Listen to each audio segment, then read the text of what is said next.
इन दिनों मुझे एक काम वाली की अशद ज़रूरत थी। ऊपर तले के 3 छोटे छोटे बच्चे और अब चौथे की आमद थी।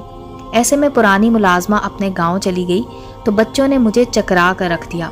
इस रोज़ मैंने सुबह सुबह ही नमाज पढ़कर दुआ की थी, या अल्लाह कोई मददगार भेज दे, कोई ऐसी ज़रूरतमंद खातून जिसके पास बेशक रहने का भी ठिकाना न हो। साहब नाश्ते के बाद ऑफिस चले गए थे कि दर पर दस्तक हुई। खोला तो सामने एक खुश शक्ल नौजवान मगर खस्ता हाल औरत खड़ी थी। खूबसूरत चेहरा मुरझाया हुआ था और इस पर नाउमीदी की दास्तान खुश्क आंसुओं से लिखी नजर आ रही थी। साथ एक 4 साला बच्चा भी था। ये हाल जार देख कर मैं सहम गई। क्या बात है, ज़रूरतमंद हो? जी मुझे काम चाहिए। मैंने उसे अंदर आने दिया। क्या काम करोगी? सारा काम जो आप कहेंगी। क्या तनख्वाह लोगी? मैंने बरामदे में पड़ी कुर्सी पर बैठते हुए पूछा। आप दे देंगी? कहाँ रहती हो? कोई घर नहीं है। चंद दिन जेलर साहब की बहन के घर रही हूँ। जेलर साहब की बहन के घर? क्या मतलब? जी मैं जेल में थी, कैदी औरतों के वार्ड में। मैं समझी वहाँ सफाई पर मामूर होगी या किसी और काम के लिए वार्डन की मावनत करती होगी। जेलर साहब ने तरस खाकर अपनी बहन के घर भेज दिया था रिहाई के बाद। उनकी बहन अब जा रही हैं बाहर, इसीलिए काम और ठिकाना ढूंढ रही हूँ। मैं लावारिस हूँ, मेरा कोई भी इस दुनिया में नहीं है। या अल्लाह, दुआ तो की थी, इस वक्त जज्बात में आकर, और तूने जूं की तू मेरी दुआ को सुन भी लिया।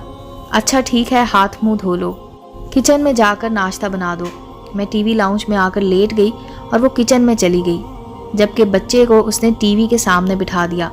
कार्टून लगे हुए थे और मेरे बच्चे भी बहुत इन्हमाक से देख रहे थे। नाश्ता बनाने में उसने देर नहीं की।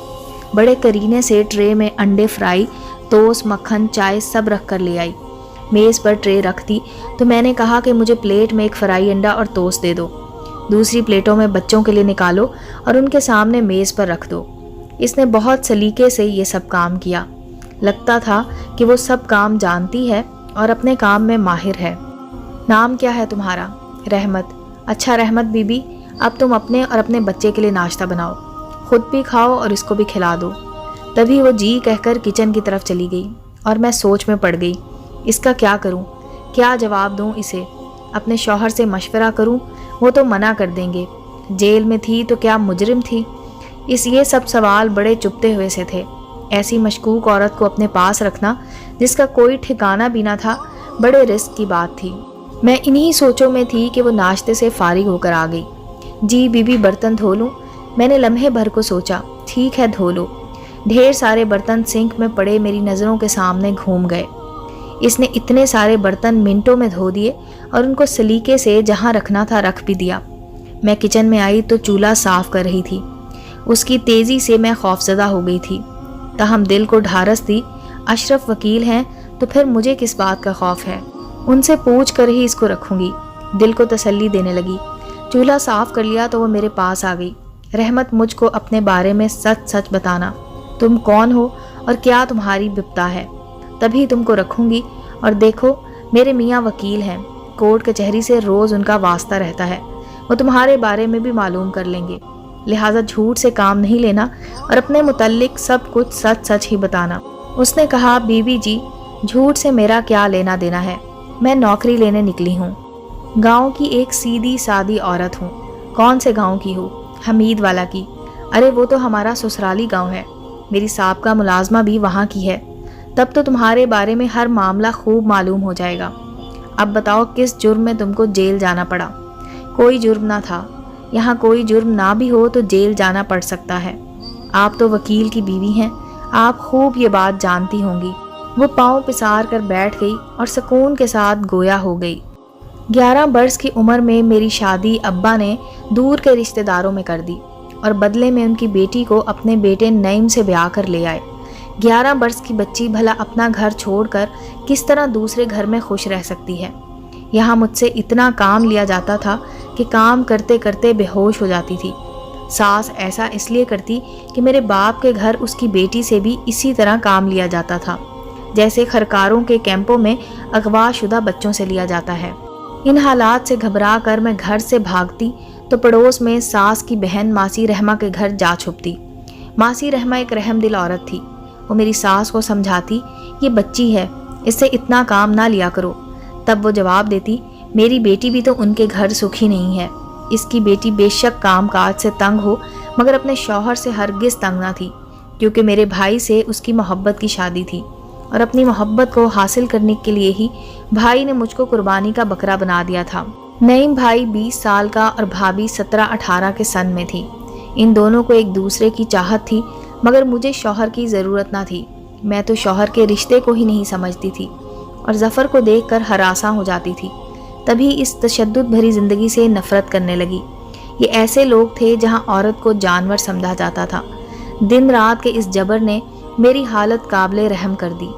जब मैं शादीशुदा होने को कबूल ना कर सकी तो शौहर समेत घर के सभी अफराद ने मुझको मार से सुधारने का बेड़ा उठा लिया। अपने से 20 बरस बड़े इस शख्स से, जिसको सब मेरा घरवाला कहते थे, मुझको डर लगता था।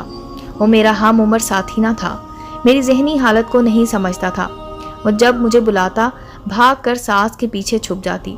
तब वो मुझको परे धकेल कर कहती, दूर हो जा मुझसे, इतनी बड़ी हो गई है, अब बच्ची तो नहीं है कि मुझसे लिपटती है, हट परे हो। 3 साल मैंने ससुराल में बमुश्किल गुजारे थे कि मुझसे मायूस होकर ज़फ़र ने गांव की तलाक याफ्ता औरत से मरासिम बढ़ा लिए और दोस्ताना रिश्ता इस्तवार कर लिया। उस औरत का नाम गौहर था। जो ही वो ज़फ़र की ज़िंदगी में आई, वो गुलाब की मानिंद खेल उठा। उसने औरत के वर्सा से बात की। उन्होंने 1 लाख रुपए की शर्त पर गौहर का रिश्ता देना कबूल किया। ये रुपया ज़फ़र मुझको तलाक देकर ही हासिल कर सकता था, और जो शख्स मेरे इवज़ इसको 1 लाख देता, वो मुझको उसके निकाह में दे देता। इसने सोचा अगर कोई 1.5 लाख देने वाला मिल जाए तो बात बन जाएगी। इस तरह वो 50,000 रुपये मेरे वर्सा को देकर उनका गुस्सा ठंडा कर पाएगा, बशर्ते वो इस सौदे पर राज़ी हो गए। तब तो उसकी बहन का घर भी आबाद रहेगा और उसके मन की मुराद भी पूरी हो जाएगी। ज़फ़र ने तलाश शुरू कर दी। साथ वाले गांव का एक आदमी इन्हीं दिनों दुबई आया था। वो मुसलसल 4 साल वहाँ मेहनत मजदूरी करता रहा था और काफ़ी रकम जमा करके अब वतन को लौटा था। इस आदमी की कोई बहन ना थी, माँ भी मर चुकी थी। इसको अपने लिए रिश्ते की हाजत थी। उसने एक दोस्त से मदद चाही। वो दोस्त ज़फ़र का वाकिफ़कार था। उसने ज़फ़र को सलाह दी, तुम अपनी बीवी से खलासी चाहते हो तो ये सौदा मिस्त्री मसूद से कर लो। वो नया नया दुबई से आया है, वो तुमको 1.5 लाख रुपए दे देगा। इधर जब ज़फ़र ने नईम से मेरी तलाक की बात की तो मेरे वालिदैन ने बहुत शोर किया। नईम हरगिज़ अपनी बीवी को ना छोड़ना चाहता था। उनके 2 बच्चे जन्म ले चुके थे। उसने मामला अपने हाथ में ले लिया। मेरी तलाक का खुद भाई गवाह बन गया। तलाक के बाद मेरा मिस्त्री से निकाह हो गया। इधर भाई ने मुझको खुद मसूद मिस्त्री के हवाले करके 50,000 जेब में रख लिए। ज़फ़र ने बकिया 1 लाख रुपया गौहर के वर्सा को पकड़ा कर उससे निकाह कर लिया। मेरा बूढ़ा बाप अपनी ही जवान बेटे के हाथों बेबस रोता पीटता रह गया। दरअसल ज़फ़र ने मुझे तलाक देने से पहले मेरे माँ बाप को जाकर ये कहा था कि तुम्हारी लड़की मेरे पास बसने को तैयार नहीं है। मेरे भाई ने अब्बा को कहा, कसूर तुम्हारी लड़की का है, ज़फ़र का नहीं। वो तो बसाना चाहता है, यही नहीं बसती। इसको अपना शौहर नहीं मानती तो वो इस बेकार रिश्ते का क्या करे। इस ज़िद्दी लड़की की यही सज़ा है कि इसको किसी दूसरे गांव ब्याह दो और हम मियाँ बीवी को खुशी से आबाद रहने दो। अब ये हुआ कि सुबह ज़फ़र ने मुझे तलाक दी और शाम को भाई ने ख़रीदने वाले से मेरा निकाह पढ़वा दिया, जो मुझको लेकर अपने घर आ गया। रुपयों की खातिर इन लोगों ने मुझको इद्दत भी पूरी ना करने दी। जब वो मुझको गांव लाया, उसके चंद दोस्तों को इल्म हो गया कि जिस रोज़ तलाक हुई निकाह भी उसी दिन हुआ था। उन्होंने मिस्त्री पर एतराज़ उठाया कि बग़ैर इद्दत पूरी किए निकाह किया तो ये निकाह नहीं हुआ है। मिस्त्री ने मुझे ख़रीदा था, 1.5 लाख भरा था। वो चुप साध गया। मुझको उसके घर रहते 1 माह हुआ था कि मेरी वालदा अपनी बड़ी बहन के पास शहर गईं और खाला को तमाम अहवाल बताया। खालू भी मजहब और दीन की वाकफियत रखते थे। वो फ़िक्रमंद हो गए और एक वकील को मसला बताया, जिनसे उनकी अच्छी जान पहचान थी। वकील ने कहा कि तलाक का कागज़ और निकाहनामा है तो मेरे पास ले आओ। माँ मेरे पास आ गई। मैं भी इस नए आदमी के घर ना रहना चाहती थी। माँ ने कागजात का पूछा। मैंने कहा कि अलमारी में हैं। जब मिस्त्री घर में ना था, हम माँ और बेटी ने अलमारी खोली और कागजात जो लिफाफे में रखे थे उठा लिए। माँ वो साथ ले गई और जाकर खालू को दिए। जब मिस्त्री को इल्म हुआ कि कागजात गायब हैं اس نے مجھ سے کہا کہ اب تم اس معاملے کا یہاں گاؤں میں ہرگز واویلا نہ کرنا، تم کو ماں کے پاس لیے چلتا ہوں، کسی طرح وہ کاغذات اس سے حاصل کرو تو میں ان سے کوئی جھگڑا نہ کروں گا اور نہ تم پر کوئی سختی کروں گا، ہم صلح صفائی سے معاملے کو طے کر لیں گے۔ مستری کو ڈر تھا بات عدالت تک نہ پہنچ جائے۔ پتہ چلا کہ ماں تو شہر میں ہے، وہ مجھے شہر خالہ کے گھر لے آیا۔ ماں نے کہا ہم صلح کر لیں گے اور کوئی کارروائی نہ کریں گے، تم پریشان مت ہو۔ مستری ماں کی بات کا یقین کرنے کے علاوہ اور کیا کرتا؟ وہ مجھے خالہ کے گھر چھوڑ کر میرے بھائی نعیم کو اس معاملے کی خبر دینے چلا گیا، جس نے میرے عوض 50,000 کی رقم بھی کھری کر لی تھی اور اپنا گھر بھی برباد ہونے سے بچا لیا تھا۔ مستری نے شام کو مجھے لینے کو آنا تھا، اس کے جاتے ہی خالو وکیل کے پاس لے گیا، جس نے عدالت میں میرے بیان کروا دیے۔ نعیم کو مستری نے ساری بات بتا دی۔ اس نے کہا تم فکر نہ کرو، میں تم پر کیس نہ ہونے دوں گا اور ہم تمہاری بیوی کو تمہارے ہی حوالے کریں گے۔ بھائی میرے پاس آیا، مجھے سمجھایا بجھایا، مگر خالو نے مداخلت کی کہ یہ نکاح درست نہیں ہے، تم یہ ظلم نہ کرو۔ جب بھائی نے دیکھا کہ خالو میری طرف ہے، وہ میرے اور خالو کے خلاف ہو گیا اور مستری کے ساتھ مل کر خالو پر اغوا کا پرچہ کروا دیا۔ میں نے اس بچے کو بھی جیل میں جنم دیا اور یہ میرے ساتھ وہاں رہا۔ جیل میں زیادہ عرصہ اس وجہ سے رہنا پڑا تھا کہ نہ وہاں میرا کوئی وارث تھا اور نہ کوئی وکیل پیروی کرنے والا۔ خالو تو بیچارے خود جیل میں تھے اور کون پیروی کرتا۔ سال بعد خالو کو تو رہائی مل گئی، مگر مجھے کچھ عرصہ اور بھی قید میں رہنا پڑا۔ جب رہائی ملی، مستری اور نعیم بھائی کی دشمنی کے خوف سے خالہ نے مجھے اپنے گھر رکھنے سے انکار کر دیا۔ جیلر صاحب نیک آدمی تھے، میں نے ان سے رابطہ رکھا، وہ میرا تمام احوال بھی جان چکے تھے۔ انہوں نے اپنی بہن کے گھر میرے رہنے کا بندوبست کر دیا، میں ان کا کام کرتی اور وہ مجھ دکھیاری کا دھیان رکھتی تھیں۔ اب ان کے بیٹے نے ان کو امریکہ بلوا لیا ہے، تو مجھ کو اپنے اور اپنے اس معصوم بچے کا پیٹ پالنے کو کام کی تلاش تھی۔ اللہ نے آپ کے در پر پہنچا دیا ہے، آپ کے شوہر وکیل ہیں۔ اب اگر کسی نے میرا پیچھا کیا یا مجھ پر دوبارہ میری مرضی کے خلاف دباؤ ڈالا تو وہ ضرور میری داد رسی کریں گے۔ ہم جیسوں کی داد رسی کرنا ان کے لیے تو کوئی مسئلہ نہیں ہے، کیونکہ وہ قانون جانتے ہیں۔ یہ بات رحمت نے کچھ اس طرح پر اعتماد لہجے میں کہی کہ میں اس پر ترس کھائے بغیر نہ رہ سکی۔ شام کو اشرف آئے، میں نے رحمت کی روداد ان کو کہہ دی۔